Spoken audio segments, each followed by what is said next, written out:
Hello नमस्कार दोस्तों, आप सभी का स्वागत है।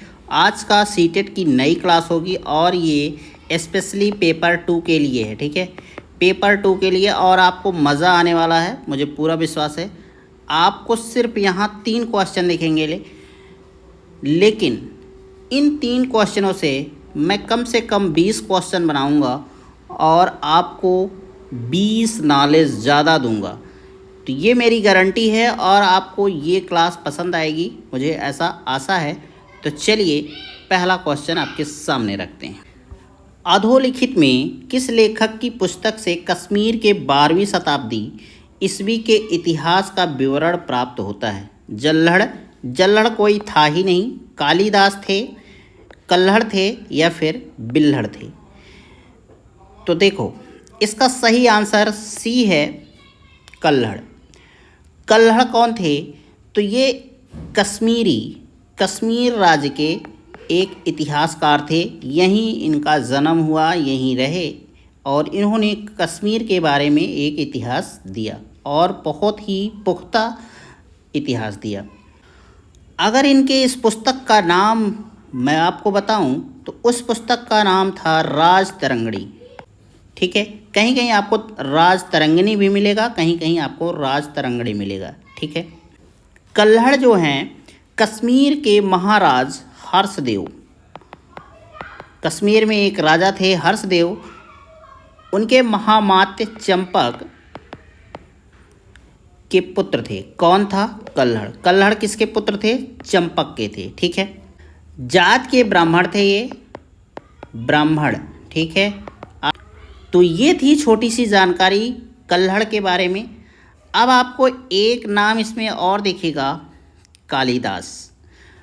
अगर आपके ऑप्शन में है कालिदास तो उसको भी थोड़ा सा जान लेते हैं। कालिदास संस्कृत सब्जेक्ट के महान विद्वान थे, महान कवि थे, नाटककार थे। कालिदास की प्रमुख रचनाएं थी जैसे कुमार संभव था और ये एक महाकाव्य है। फिर दूसरा था इनका अभिज्ञान शाकुंतलम और ये एक था नाटक। तीसरी इनकी रचना थी मालविकाग्नि मित्रम और ये भी नाटक था। चौथी रचना है इनकी रघुवंशम और ये महाकाव्य है। सब बहुत ही महत्वपूर्ण मैं बता रहा हूँ, आपके पेपर में घूम फिर के यही सब आते हैं। चौथा था मेघदूतम, इसको मैंने पढ़ा है, बहुत ही अच्छी रचना है मेघदूतम। आप लोगों को मैं कहूँगा कि आप इसको पढ़िए, ये बहुत ही मस्त है, ये खंड काव्य है और आप पढ़ेंगे ना तो आपको लगेगा कि हाँ, क्यों कालिदास महान थे। अगला है विक्रमोर वर्षीयम। जितनी मैं आपको बता रहा हूँ ना, बहुत ही फेमस किताबें हैं इनकी, नाटक है ये शानदार था। ठीक है, कालिदास जो हैं ये दरबारी कवि भी थे। किसके दरबारी कवि थे? तो ये थे विक्रमादित्य थे। विक्रमादित्य के दरबारी कवि थे और सही नाम इनका अगर जाने तो ये थे चंद्रगुप्त द्वितीय की बात यहाँ की जा रही है। चंद्रगुप्त कई थे हिस्ट्री में, आप लोग कंफ्यूज मत होइएगा। ये 4वीं-5वीं शताब्दी के मध्य एक्टिव थे, मतलब इनका जीवन काल या कार्यकाल इन्हीं टाइम पीरियड में था। एक बात और इम्पोर्टेंट है कालिदास के बारे में, कालिदास को भारत का शेक्सपियर कहा जाता है। महान कालिदास जी को शेक्सपियर कहा जाता है। वैसे इनसे तुलना करना थोड़ा मुझे उचित नहीं लगता है, क्योंकि कालिदास शायद इनसे भी ग्रेट थे, लेकिन इतिहासकार जो होते हैं अपने देश का पक्ष लेते हैं और एक विदेशी इतिहासकार ने ही इनको शेक्सपियर का नाम दिया था कालिदास जी को।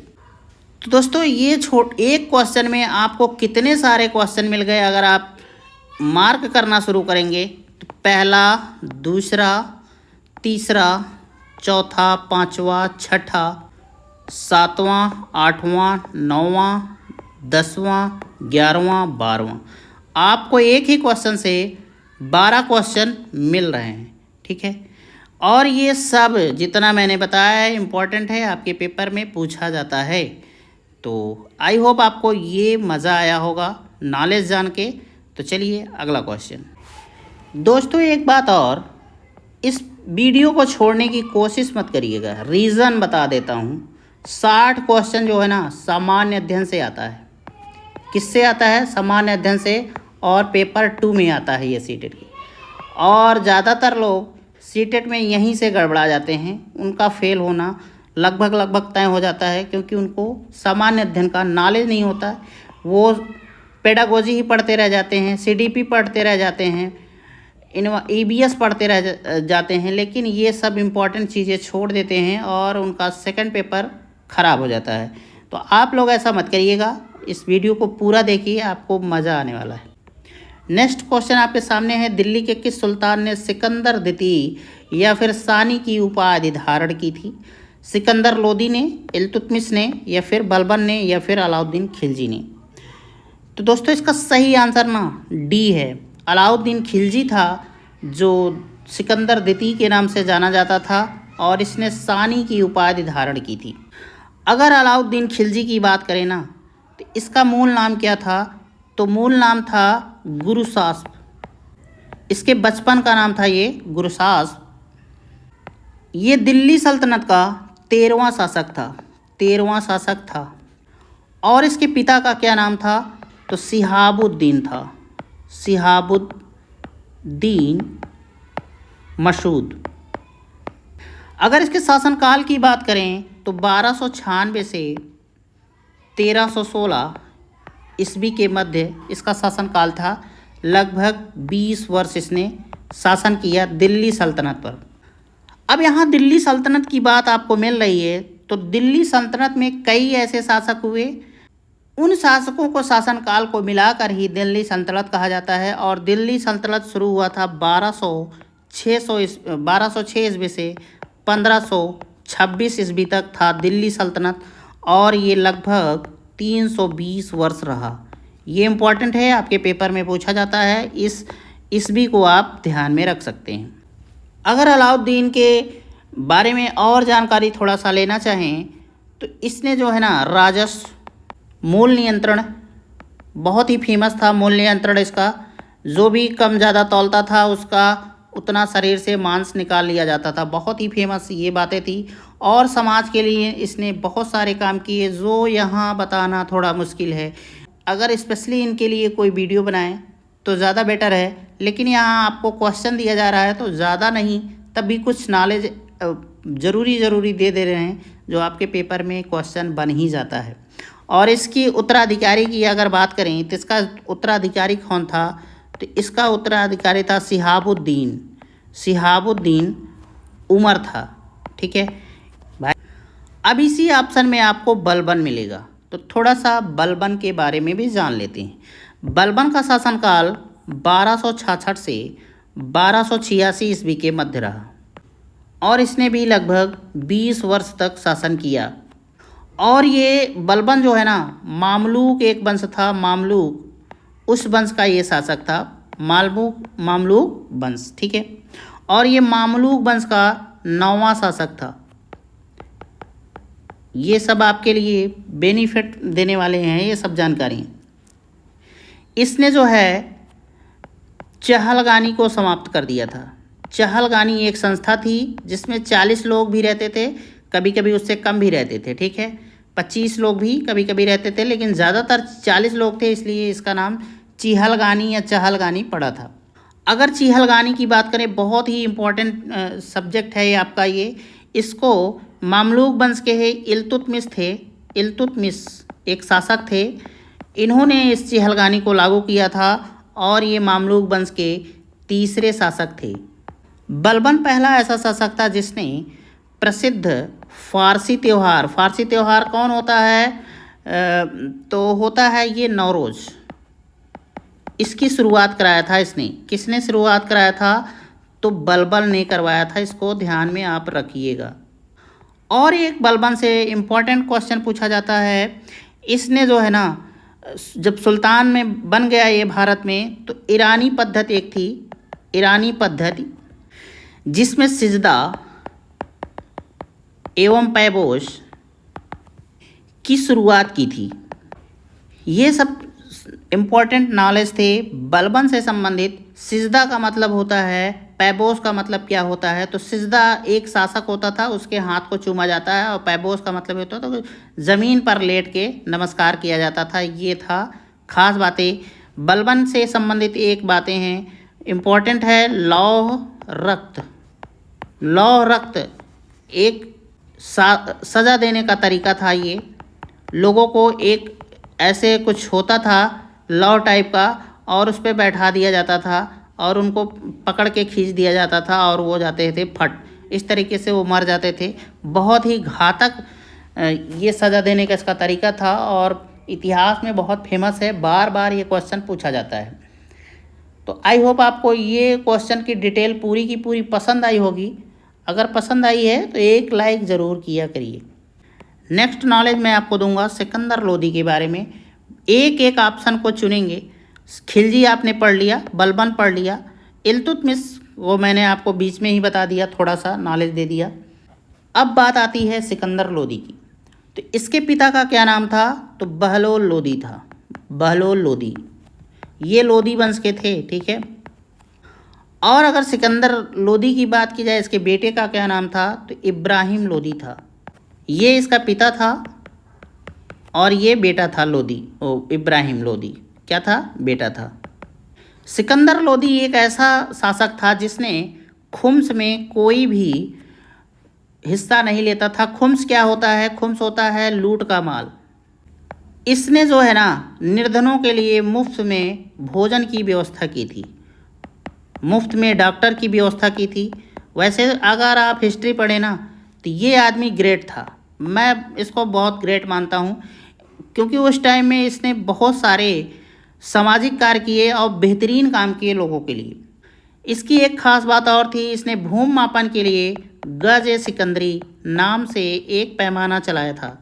गज ए सिकंदरी बहुत ही फेमस है, आपके पेपर में पूछा जाता है किसने भूमि मापन के लिए किस मापन का प्रयोग किया था, तो आप जान लीजिए गज ए सिकंदरी का प्रयोग किया था। तो ये थी इस क्वेश्चन की छोटी सी नॉलेज। आशा करते हैं कि आपको पसंद आया होगा। तो चलिए अगला क्वेश्चन देखते हैं। अब ये आप क्वेश्चन देखिए, सुमेलित कीजिए। और बहुत ही इंपॉर्टेंट क्वेश्चन है, आपसे ये क्वेश्चन ना किसी भी रूप में पूछा जा सकता है, डायरेक्ट या फिर मिलान के रूप में। तो राजा राम मोहन राय की बात किया जाए तो इन्होंने ब्रह्म समाज की स्थापना की थी, ठीक है। विवेकानंद जी जो थे रामकिरण मिशन की स्थापना किए थे। दयानंद सरस्वती जी आर्य समाज की स्थापना किए थे। और एम.जी. रानाडे जो हैं प्रार्थना समाज से जुड़े थे। तो इस तरीके से ए का तीसरा हो गया और बी का जो है पहला हो गया, तो ये वाला मिल रहा है। और दयानंद सरस्वती चौथा हो गए तो ये भी मिल रहा है। और एम.जी. रानाडे जो हैं ये, तो इस तरीके से आपका ऑप्शन बी सही हो जाएगा। अब एक एक के बारे में नॉलेज लेंगे। राजा राम मोहन के बारे में सबसे पहले जानते हैं।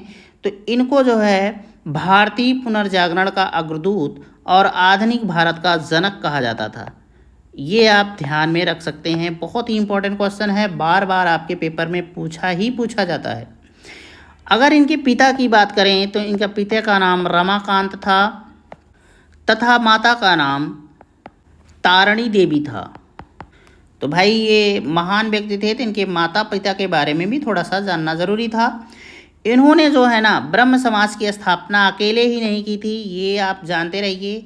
इनके साथ थे द्वारकानाथ टैगोर।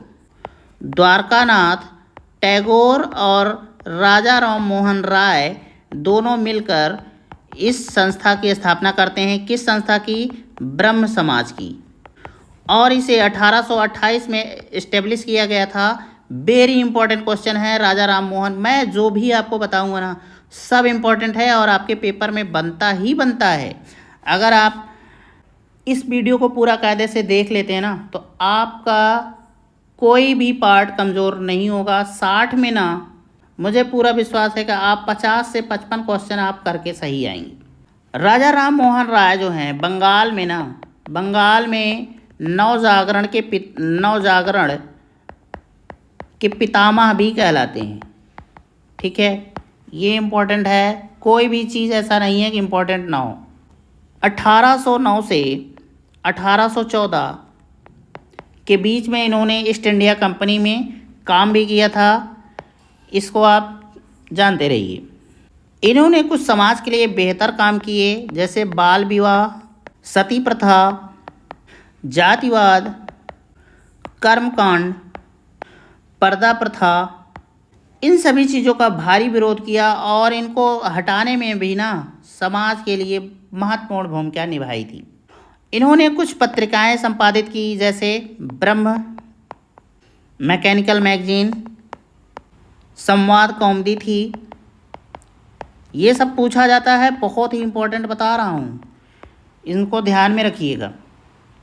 मिरातुल अखबार बहुत ही फेमस था उस टाइम का, और ये पूछा जाता है। बंगदूत जैसे स्त्री पत्रिकाओं का संपादन एवं प्रकाशन इन्होंने किया था।